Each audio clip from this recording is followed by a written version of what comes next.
This video demonstrates forward pass short rows in Tunisian, and I'm using just Tunisian simple stitch. So I have a base 2 rows of 10 stitches. So I started with 10 chains and worked 10 simple stitch along the row. Now I'm going to create a short forward pass, which will just use up half of my stitches. So I'm going to pick up 4 loops so that I have 5 loops on my hook, and there's 5 stitches that I haven't worked. Okay, so that's the end of that forward pass.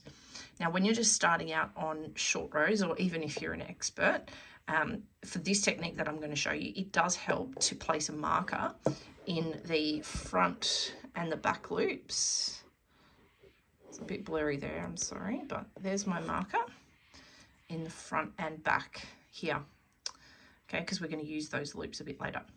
So the return pass for this technique is simply to work it without the chain 1 at the beginning. So we're going to yarn over, pull through 2 until there's 1 loop left. Okay, and there's our short row finished. Now you'll see that that last stitch tilts over. Okay, and there's a reason for that, because we're essentially creating a wedge. All right, and I'm going to do the row above it.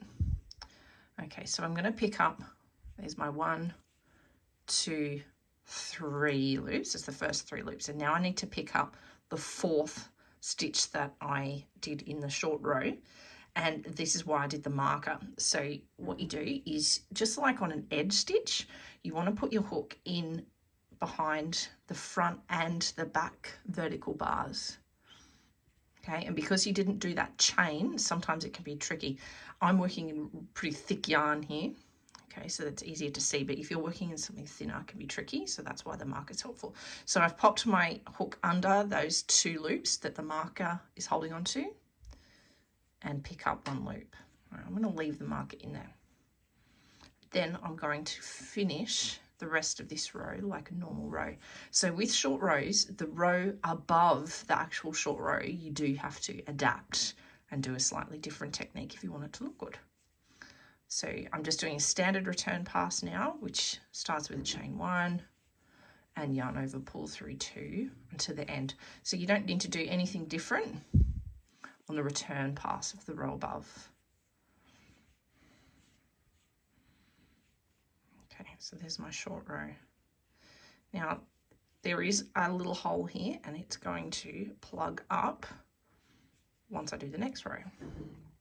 So I'm going to do another standard row on top of that, just so that you can see that hole closing up.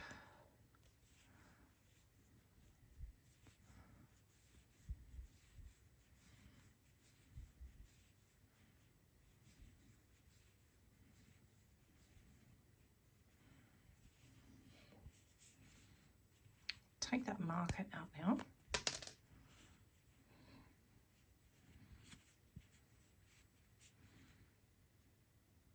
Okay, so that is the forward pass short row.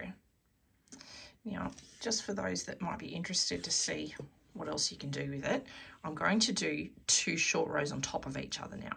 Okay, so I'm going to start with exactly the same as before. I'm going to pick up 4 loops so that I have 5 on my hook. Okay, so there's my 4 loops, and then I will do the return pass. Again, I don't usually work with markers, and that's why it's looking a little bit awkward for me, because it's not coming naturally. But yeah, I've popped that marker on there. All right, now the return pass, no chain 1, so yarn over, pull through 2, yarn over, pull through 2. Okay, what I'm going to do next is a short row directly on top of this one that is a little bit longer. So I'm going to pick up 6 loops instead of 4. So there's 1, 2, 3. Okay, now I'm going to pick up the edge stitches here, and then I'm going to pick up the next 2. 1, 2. So I've picked up 2 more after my marked stitch, and then I will do the same return pass. So yarn over, pull through 2 until 1 remains.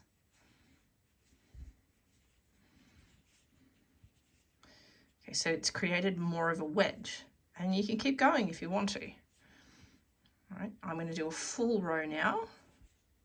So I'll pick up all the TSS loops. Oh look, I've forgotten to put my marker in there. That's how used to this technique I am now. All right, now I picked up 5. So there's my edge, but then 1, 2, 3, 4, 5. I need to pick up the 6th stitch. Now, this is where we need to pick up the front and the back loops of that first return pass. Okay, so there it is. So that's usually where you pop the marker in. And then all the way to the end.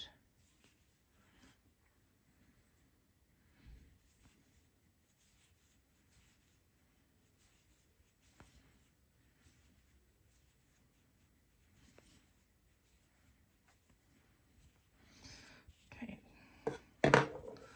so I'll show you that briefly.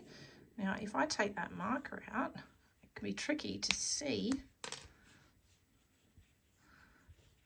the actual stitches. Okay, so there's my first short row. Now you might be able to notice that I can only see 1, 2, 3 loops of the forward pass. The 4th, it's quite little, it's just there under my finger.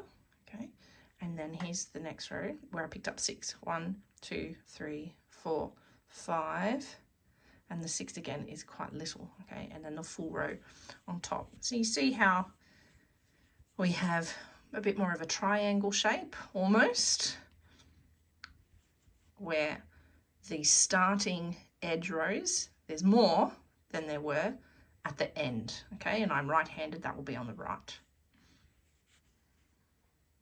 Okay, so that is the forward pass short row.